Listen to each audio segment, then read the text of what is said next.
think what I would advise if anyone was asking, I would say, whatever you loved when that person passed, find it and love it again. So in my case, it was music. I forgot all about music. But the day when I remembered that I love music and I turned the radio on, that space was filled with the music and I started to sing along to the music. And then the next day I put the music on again. So for some people, they read or they draw or they like to socialize, find that place. Ladies and gentlemen, welcome back to Conversations with myself, Francis Koh. Yet again, we have another exciting show ahead, which I'm very much looking forward to. My next guest is a hard-working woman. Not only is she a writer, as an author, she's a brilliant human being who takes care of others. Her job is to looking after others, to do things that others are unable to do in times of hardship. Please allow me to welcome to the show the great author, Miss Mel. Thank you. Thank you. How are you, Mel? I'm doing well, thank you. Yes, who is Melonie? Well, I would like to say I'm a mum. I am also a nan. I was going to say grandmother, but I'm a nan. And I'm just a caring individual in the community. And I do my best to look after others around me. And at this time in my life, I'm also trying to look after myself. That's interesting. What is that? You said at this time in my life, was you not looking after yourself all along? Not as well as I could have been, and that's because I'm a mother of 5 children. So I took my role as a mum very seriously and literally threw myself into that.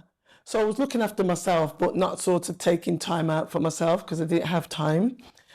So most of the time spent looking after my children. I also was looking after my mum, who unfortunately has passed away.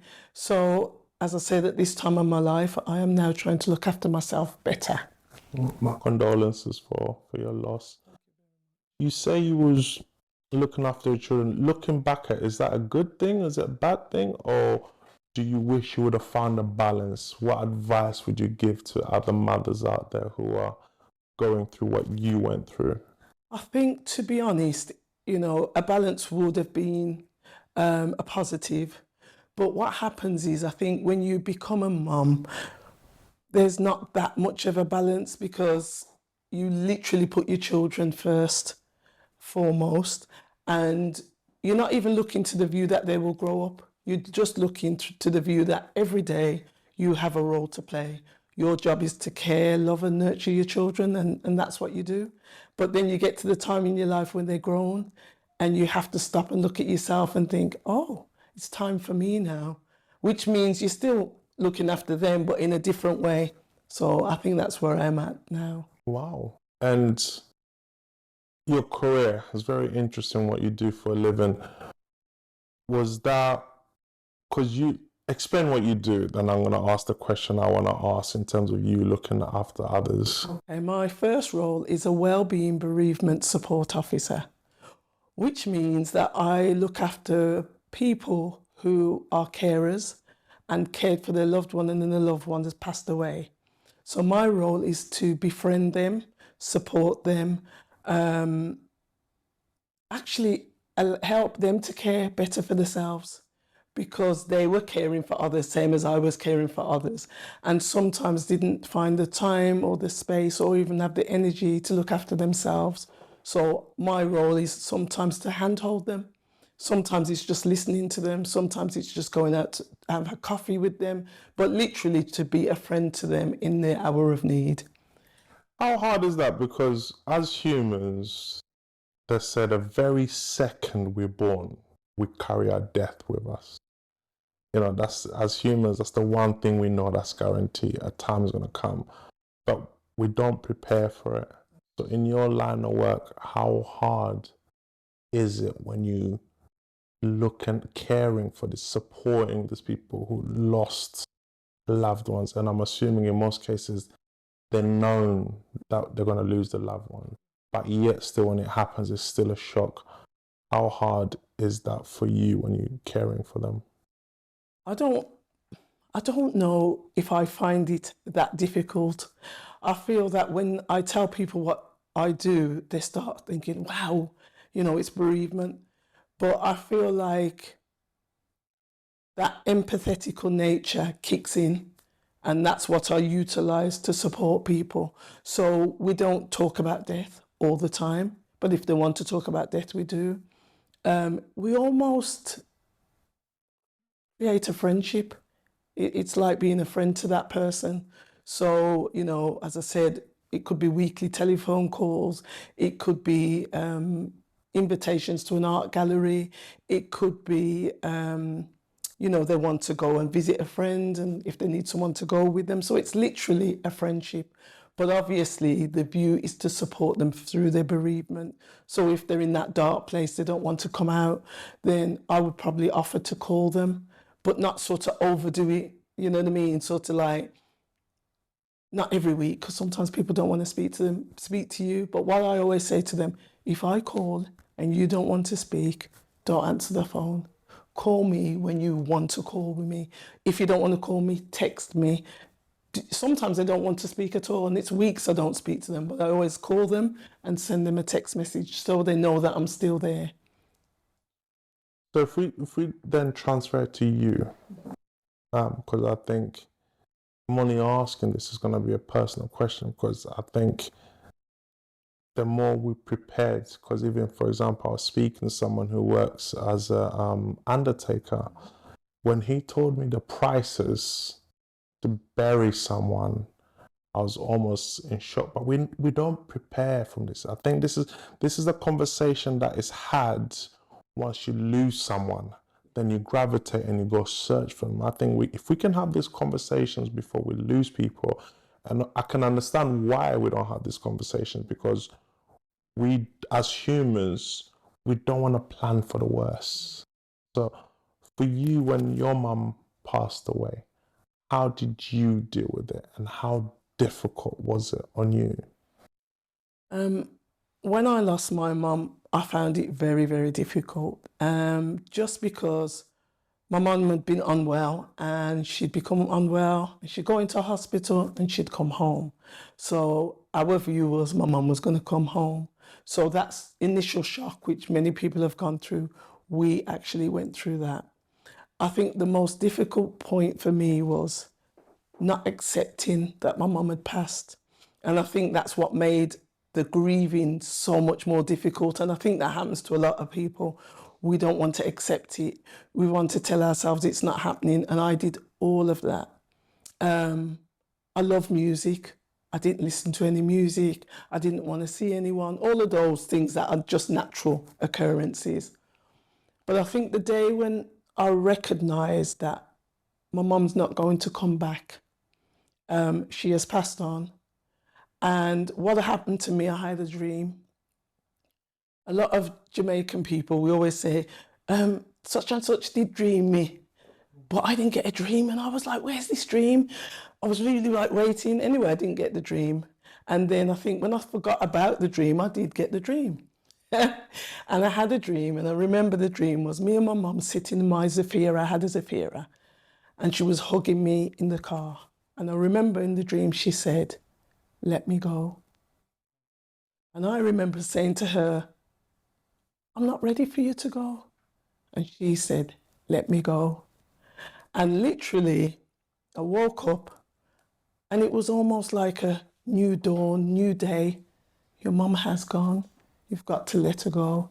And me having that acceptance, or embracing that acceptance, allowed me to come to the realization that my mum had gone. And I can speak to people in that way. Once that person has gone, you have to grieve. You naturally grieve.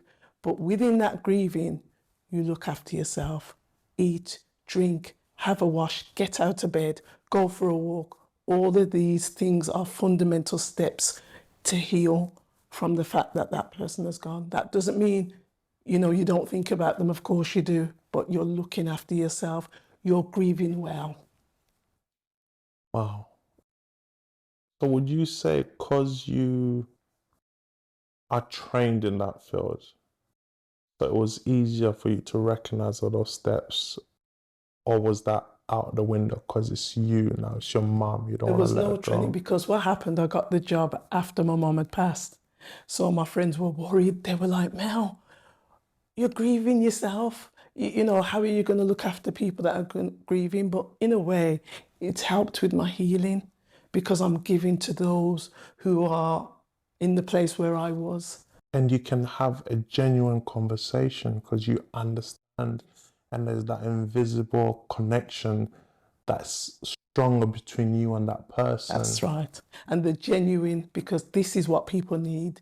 They need genuine, they need honest, they need open conversation. They don't need a textbook. They don't need you to tick from 1 to 10. How are you feeling today? They just want people to be genuine. And that's what I do.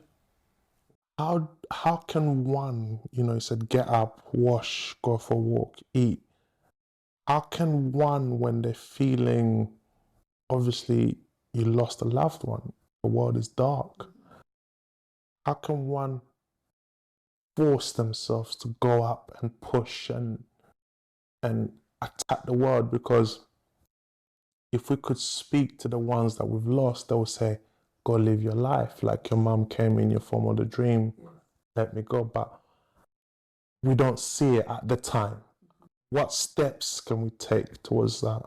I think what I would advise if anyone was asking, I would say, whatever you loved when that person passed, find it and love it again. So in my case, it was music. I forgot all about music. But the day when I remembered that I love music and I turned the radio on, that space was filled with the music and I started to sing along to the music. And then the next day I put the music on again. So for some people, they read or they draw or they like to socialize. Find that place. And it doesn't mean you have to find lots of people. There may be just one person that you can connect with, or most people will ring and text you to see how you are. Out of those people, hopefully, if you have that group of people, find that one person, even if it's a case of you say, could you come round on Saturday or tomorrow and visit me? But just to find what you love again. And I feel like once you find that, and just set dates for yourself, if it's just 2 dates or even one, next week, Friday, I'm going to do. And that way you take it step by step because it's a process and Rome wasn't built in a day. There's no time rushing because there's nothing to rush for. And as I said, grieve well, which means you must take care of yourself. How long can we have that conversation? I mean, how young can we have that conversation with a family member? Do we wait till someone's ill? Or do we have it at a dinner table? Do we make it a norm? I asked this because about 3 weeks ago, I was walking my youngest one. She's 4. Says, Daddy, that man looks like Bob Marley. I was walking. He just had dreads. I'm like, yeah, but that's not Bob Marley. And she goes, yeah, I know, Bob Marley's dead. Then she said, how did Bob Marley die? I'm looking at us like, where is these questions coming from? And I'm like, I think he had cancer, but what is cancer? She just started going into it. Open the floodgates. Her grandfather is into Bob Marley, so I think her and her older sister were having that conversation. So this is the first time I'm hearing of it. So we go home now. I'm like, tell the missus like, this is. Oh, she, yeah, they was talking about the other day. I'm like, okay, wow, go speak to your mum. But I wasn't prepared. That's why I'm asking, at what age do we have that conversation? I think we're quite fortunate now because we have a lot of books and we have a lot of Black writers and a lot of people are writing about death, young children writing about it. And I feel like, to incorporate this in summer story time, and a lot of parents do sit down and read stories with their children, or if their children have animals, like even if it's just a goldfish, that goldfish will probably die. I feel like we need to speak about it I think because we shy away from it so much. When it comes, it's like a flood and we don't know how to deal with it. And I just want to say that some years before my mum passed away, I lost my auntie, and I took my children to the funeral, didn't explain anything to them. And a few years later, my son said, "Why did they put Auntie Val in the ground?" I was horrified because I never spoke to him about anything. We just took them to the funeral. Did you just assume they know, or was you hiding? I just think that I didn't think about it. I don't even know why. I felt so bad about it because I thought, we took them to the funeral, we buried my auntie. They know she passed, but nobody had a conversation with them. So they've had a conversation amongst themselves. And 2 years later, they brought it to me. And I literally had to apologize to my children and then have a conversation with them about what happens when people die. And, we bury them and we go back and we put flowers and, and we even had conversations about heaven, whether people believe or not, but we had those conversations. And that is the way I talk to my children about it. You know what I mean? Wow. That's, for all you fathers out there, mothers, just find a way. It's actually easier if you have that conversation than if your kids attack you like I got attacked. And what is your second job? My second job is a maternity support officer. Just in case you didn't know, you do know there's a link there, right? Yes. One leaves, one comes in. That's correct. How does one support the other? With the maternity support officer, my role is to handhold expectant moms through the journey of pregnancy and having the baby, and then 2 years after, if they want that support. The role came about because Black and Asian ladies are 5 times more likely to lose their children than their white counterparts. Sorry to interject. Why is that? Well, statistically, they have a different experience, and the Black ladies specifically are having more of a negative experience. So the government has recognised this, and there's been lots of research done. So this is how our roles were created to support these ladies. So they'll go into the maternity ward, for instance, and say, "I'm in pain," but sometimes there's a perception that Black women are strong and they don't feel as much pain, which isn't true. Due to this now, a lot of babies are getting distressed, and then afterwards these ladies are losing their children. So my role is to help them to have a voice. So if they go into the maternity services and they're unhappy or they're fearful or they're in pain, to be able to feel empowered to speak up for themselves. How rewarding is that for you? I actually love the job. Love people. So it goes hand in hand. But I like the role, or love the role, because I was a young mom, and some of these moms are young moms. They haven't got family around them for whatever reason. So I feel it's rewarding and satisfying because I'm giving them the support that I had from my own mom. And, helping them. A lot of them don't come from the UK, so that's another thing. So I'm helping them to understand the process, the maternity process, what they can expect from the process. So that's my role. Is this something that NHS automatically offer, or is it something that young mum can sign up to? How do they get it? Because not every woman of ethnics get this service. So is it due to lack of awareness? How can more and more people get it? Because I remember when the missus was pregnant with the third child, she had a traumatic experience, and shockingly, the midwives were all Black, and the way they treated her, I can't even repeat it. I can't even say it on camera. It was terrible, terrible. But so to my questions, how can people find out about your services? Well, we are actually separate to the NHS. We are actually funded by the NHS, but we come from different community groups. So what would have to happen is that the person or the mother would request, "I'd like some support." not from the midwife. Are there any external organisations that you can refer me to? Because it is a referral process. So they have to recognize it first. Which is the unfortunate part about it. We actually are trying to get out there. We're trying to put ourselves out there. We are, as you know, I live in Birmingham. I live in the area of Sandwell, but it's actually under Birmingham at the moment. I'm hoping that London actually follows suit if they don't actually have that service already. And basically, we are trying to get out there. We're going to we went to the Commonwealth Games a few weeks ago. Any coffee mornings, any events, my manager's really good. She actually gets us there, invites us along, and we try and go out and speak to people and tell them about our service. Why hasn't the NHS made it mandatory for everyone? Because they're funding it. Why can't they make it mandatory? I feel that the NHS respond. They're very responsive. And I feel that that's like the crisis has happened. As far as I'm concerned, this support should have been rolled out to everybody.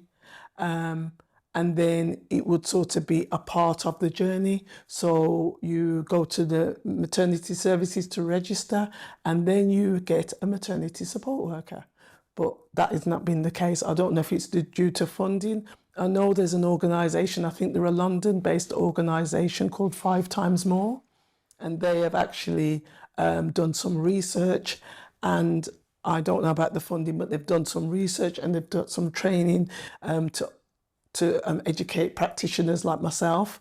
And I feel that this is something that needs to be rolled out nationally. It hasn't happened yet, but I'm hoping it will happen. Yeah, no, we hope. With that, let's talk about your 6th baby. Because you said you got 5 kids, but you truly have 6. And your 6th one is retracing my tears to releasing my fears. How long has this book been in you? Well, when I was 11, Wow. at primary school, I used to write poems. Didn't think anything of it. Time to write a poem, I'd write a poem. Didn't think, it was fine, did a poem. And that was it. And it's so funny, I just have to say that my daughter's father could not believe that I can write poems, because he used to do toasting on the mic and used to write all his own material. So he was really upset that I didn't write any material for him. But I didn't know. And then, as I said, I think it was about 2014, I started to write about my mum. She was alive then, but my mum had gone through illness. So I started to write. And I was working at a place that looked after immigration and asylum seekers. And a lady came and was going to do a poetry book and just happened to say, would you like to write a poem for this book? And I was like, yeah, okay. And I wrote the poem and it went into the book. And I was really proud, and I showed it to my mum. I said, Mum, I've wrote this poem. And my mum was like, wow, it's really good. And then I told her, oh, Mum, I've been writing poems. And she's like, when? I said, oh, well, never mind. So I started to show her that I'd wrote about her life, and she was really happy, you know what I mean, that I took the time. And then I think that kind of got a little bit quiet. And then when I lost my mum and going through the grieving and trying to find myself, I started to write about grief and the journey and what happened. And then the book wasn't born yet. They stayed under my bed.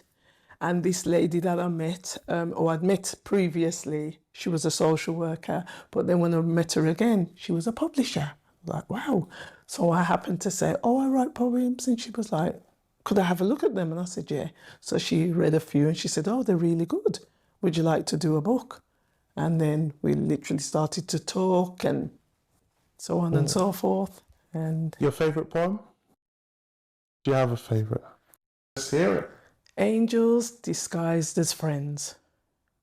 Truly you are dear to me, kind, loving, beautiful, and somewhat carefree, reaching out to me in my time of need, in many ways being there to support me, helping me to remember to breathe, whether to laugh, cry, dance or sing, in the joys of friendship you now bring.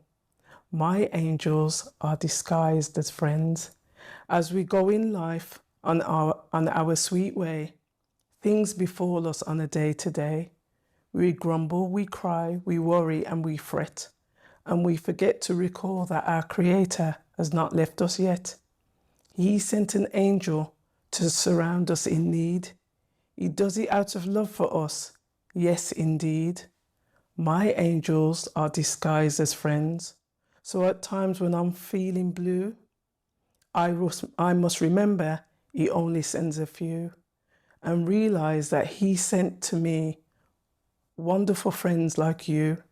My angels are disguised as friends, dedicated to my angels and my friends.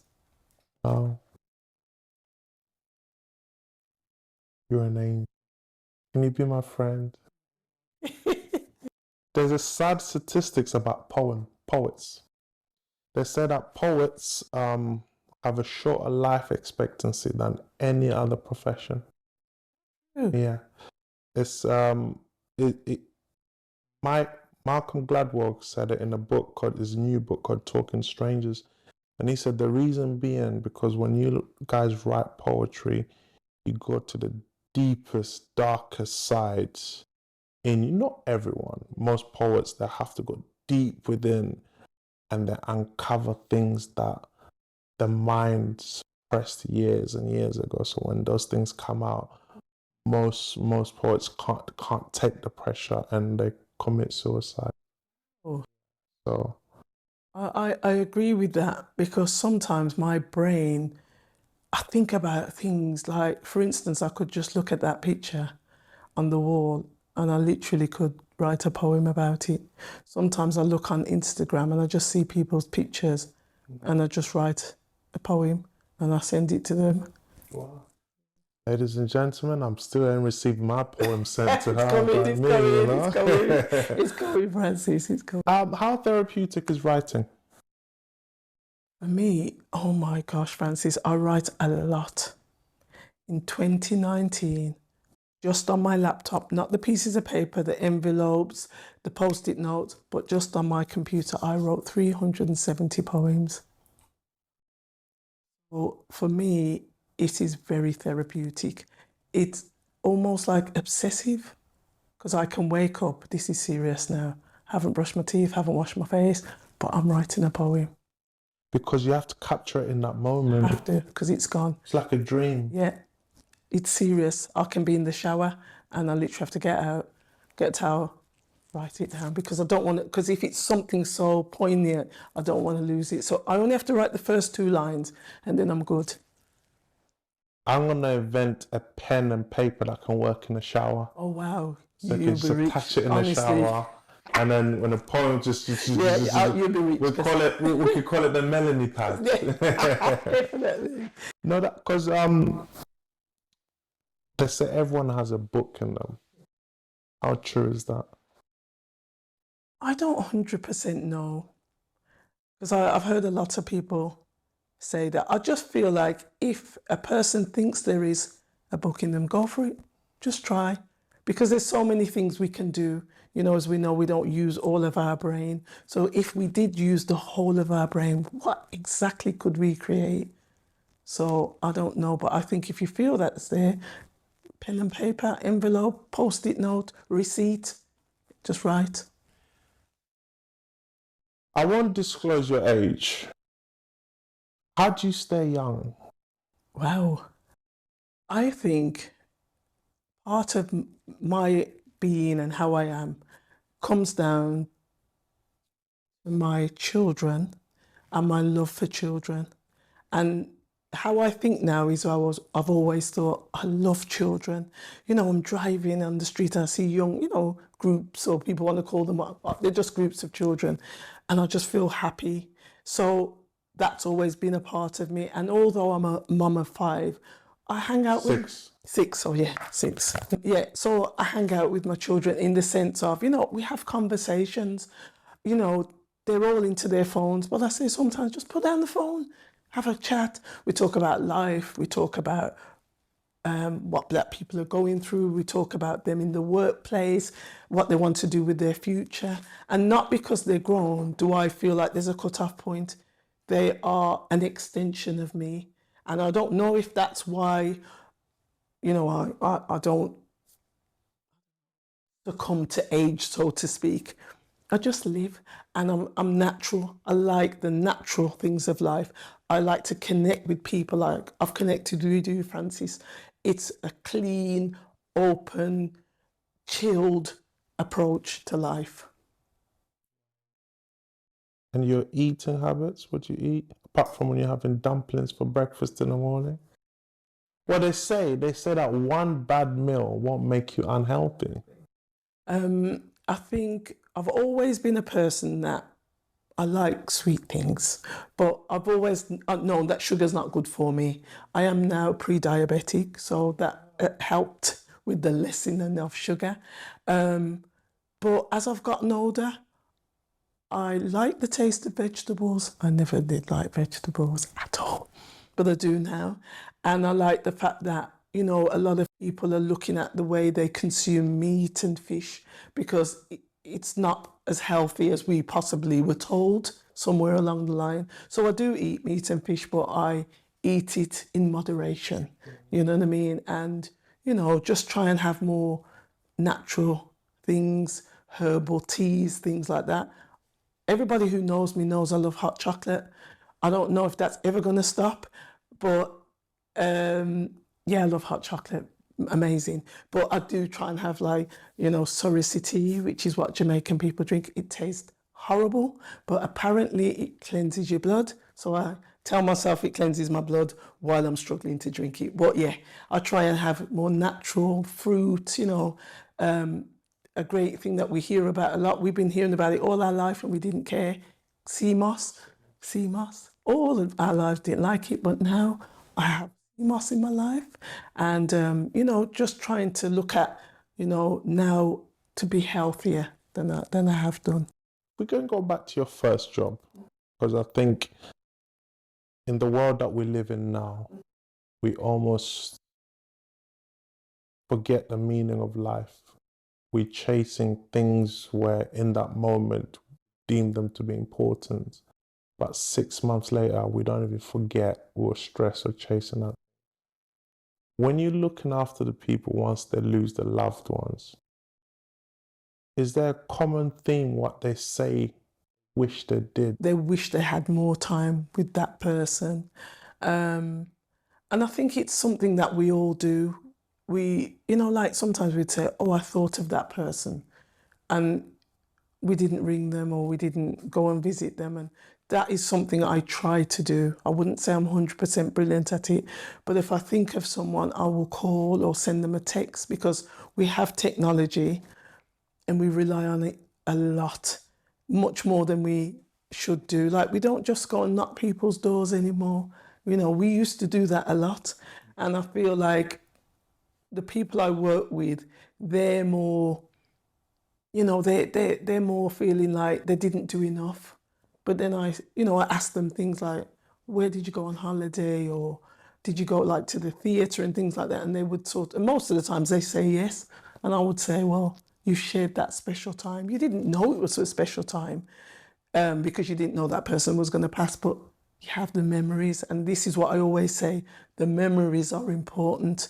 Do you know what I mean? Because now that person is not there, you can remember the memories and also remember the feeling, how you felt on that particular day. Because sometimes we're in that dark place and we don't want to remember the good times. And, your loved one wants you to laugh and smile and still enjoy life. So those are the things we do talk about. Wow. I'll ask you 2 questions. One, how important is it to get in contact? You said you can text them, call. How important is that? And 2, how important is it to forgive? Because a lot of family members and friends, they fall out over things 5 years down the line. They don't even remember, but they still don't forgive. How important is to get in contact and forgive? I think getting in contact is imperative. Because what I find is when you get in touch with that person that you've been thinking about, sometimes they are at such a dark place, and you calling them at that particular moment, they're actually in shock. They're kind of like, did you know? Or why did you ring on that particular day? Because what I feel like as well, just to say, we are very spiritual beings. And what we've done, we've almost closed the door on our spiritual, because that's a spiritual connection. When you think of someone and you ring them and they were in need or they just wanted a chat, it's a spiritual connection. So I feel like that we need to harness that a lot more. We've become so busy, so consumed in life and things and doing everything, but not checking in on people. So I actually especially think that's really important. And with the pandemic, I think it heightened it 1000% that we should check in on people. The second question, forgiveness. Wow. Well, in relation to family, some of those things have happened to me, my family. And I would say, to be very honest, it's really difficult. It's a very difficult place. And I think that to solve that, two people have to be in the same space. The two parties need to sit down and converse and have rules to that conversation. Nobody can shout. Nobody can walk out. We can't hurt each other. We've got to hold our space. And then once you have that rule, I feel like when you're conversing and you're telling that person how you feel, or they're telling you, you've got to be able to take it on board. Because if you can't take it on board, you can't apologize for it. And I think that's why people find it hard to forgive, because the person who's hurt them won't accept it, won't apologize, so it makes you angry, and then you stay in that anger, and then you never forgive that person. And I take on some of that myself. Any regrets in your life at this point? No, I don't want to have any regrets. I just want to live the best that I can. I've done some community work with young people because I'm very worried about our young people. Some of the behaviours that they're displaying. We have a lot of broken families. We have a lot of trauma. And I have taken the time out of my life, rather than sitting at home and watching EastEnders or whatever else is on the TV. I want to give my time to young people. I want to support them, whether it's young mums, young fathers, young people who don't have children. Give them time, sit down with them, find out what's going on with them in their life, because we see them and we walk, they've got their hoodies up and we walk past. No, hi, how are you? I've done it. And they look at me like, weird, like, what does she want, or what does she... No, I just want to say, are you okay? How are you doing? Stop being fearful of our young people, because they're our future. And if we don't invest in them now, what's going to happen to us when we get older? They're not going to invest any time in us. Wow. Well, left you speechless. Yeah, that's deep. Because I'm thinking in some cases people will be saying they're scared, but I'm assuming the young people are just as scared as we are. And if we can breach that gap and just make it normal, just normalize saying hello. Because if you think about when we were young people, we had to say hello to elders, good evening, good afternoon. Yeah. We couldn't walk past because it would get back to your mum. Remember, there was no phones, but it would get back to your mum before you got home, and there'd be something waiting for you when you got home. Oh yeah, nothing nice. No. But so now I think we need to go back to, we have this view of, I don't want to raise my children the way my parents raised me. A lot of how we were raised has helped us to be the people we are today. So why can't we go back to some of that? There's nothing wrong with it. It's good. I guess one of the reasons is different times, because a lot of parents back then had kids when they were younger, but mum at the time, uncles, aunties, cousins were around. Whereas now you still got kids having kids, but they have no support. So they don't know what they're doing. And I think there's that disconnect where there's no one to talk to. How had to burp a child. You know, like, I need to sleep. Can you just go to the neighbor, for example, or your auntie?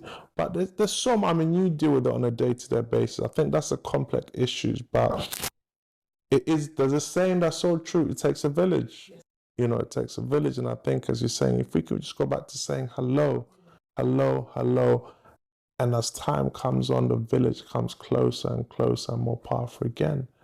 I saw this proverb and I hope I can remember it. The proverb said something like, if you don't raise the child within the village, I may have got this incorrect, the child will in turn burn down the village. Yep. So the wrath for the child. Yes. So it's really important that we have conversations about these things. We have hubs, we have places where young people can go, because we know that the government has taken a lot of the youth budget away. So then we have to come together as people. You know, we say we don't have money. We have money. Yeah. We have money. We have money. We have money. We look great. Amazing. Let's say if you live in the UK, you're part of the 1%, you're top 10% richest people in the world. You know, if you got Netflix at home, you got Amazon Prime, you got iPhone or Android, you got a nice car, you got good clothes, you're shopping in Tesco's, Asda's. Food to eat. We got money. Not everyone, but most of us have money. But then for the people who don't have, okay, we know about those people. But for us who have, let's put back into our communities, our children. We say, we want other people. They need to do this, and not they. We. What advice would you give to any young person out there who is trying to find their greatness? Because you found your greatness, or you are on your way to your greatness. I think in the society that we live in today, good counsel, because young people are brilliant. You know, sometimes we may have a negative lens. They are brilliant. Sometimes I've had some conversations with some young people and I'm like, wow, these are some 19 years old. I thought that at 19, I don't even know where I'd have gone from strength to strength.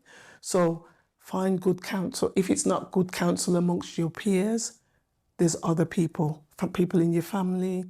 And another good resource that we have in abundance is read a book. We have some brilliant writers out there, old and young. We have Marcus Garvey philosophies, amazing. We have Selassie's principles, amazing. We have other great authors. We have poetry, we have children's books. They're all there. They're in the library. We have Melonie Phillips. And we have Melonie. So we have it there. So, you know, I just would say, find good counsel. If there's something you want to do, find a course, because the good thing about the UK is there are a lot of free courses that people can do. So if you are able to find somewhere where you can study, because studying is a way to open up your mind and allow you to think out of the box, so to speak. Write down your thoughts. It doesn't have to be, it could be poetry, it could be a story, but write things down, reread what you've written, because most of the time, if it doesn't make sense then, over time, you rewrite it, it will make sense. Oh. Wow. And there's something magical about writing. So if you write something, you retain more information. The process between the hands and the brain strengthens. But I think again, we are so fascinated in the now, as in Amazon. You order something, you want it today. You can actually get same delivery. People don't write letters anymore. If I message you and you don't message back within half an hour, I get frustrated. Yeah. It's crazy. So it's what you say makes so much sense. I think let's just go back to the basics. You know, let's go back to the basics. And internet life, I call it the fast lane of life. We need to sort of go to the slow lane, take it easy. We can switch off our phones, because unfortunately, if something happens when that phone is out of signal or out of battery, there's nothing you can do. It's the same if you switch it off for a day, it's the same process. It will be okay, basically, And you can take time to think as well without looking on the phone, Google. Thinking, yeah. Thinking we don't do. Thinking we don't do.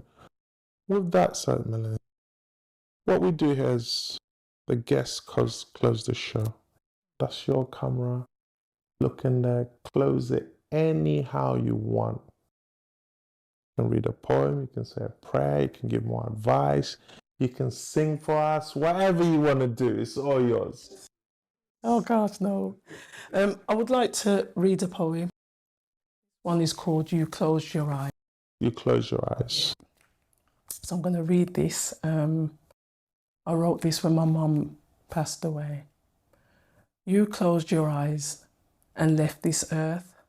I went to speak to the professionals for what it's worth, whose job I thought was to enable us to see. Instead, they set you free. Every day, all we could do was watch, wait, and pray. Your journey in this world was never easy. In my humble opinion, you left us way too early. The tubes, the wires around your bed, for us to see, sent pain waves through my head. The monitor signals shooting up and down. All we could do was just stand, stare, and look around.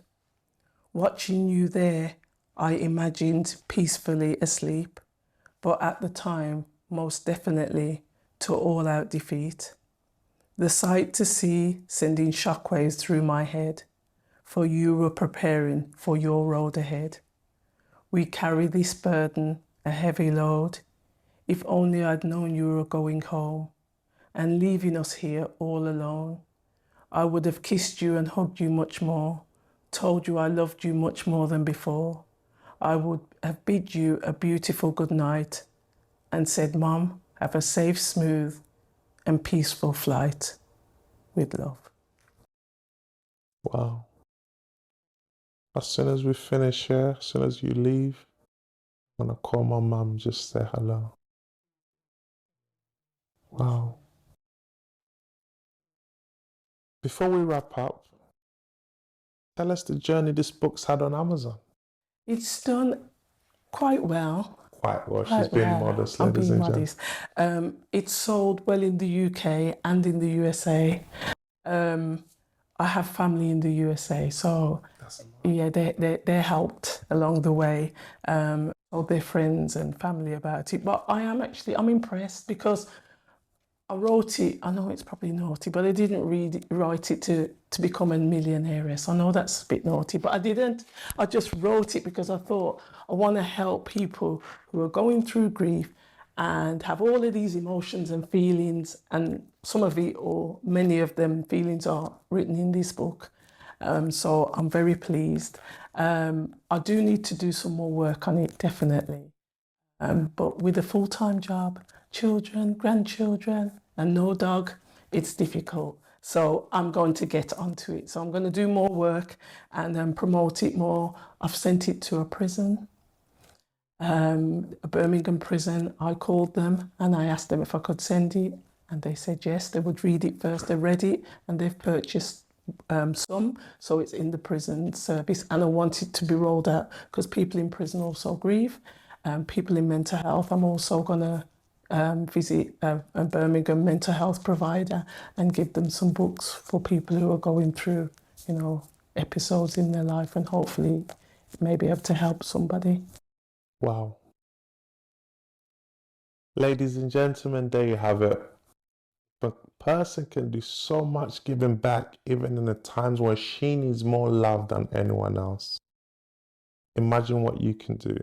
If she dug deep within herself and to reconnect with her love from the age of 11, she managed to discover her passion without even knowing she knows her passion. Imagine what you can do in the day and age of technology. If a person can connect with others without using so much technology, but yet still you got all the technology and yet you are not connected to no one, truthfully you should be ashamed of yourself, but this is not the place for that. Please do better. Let's give back to the world, make it a better place. Till next time, love, peace, happiness. Miss Melonie, oh, thank you so much, my dear. Thank you so much.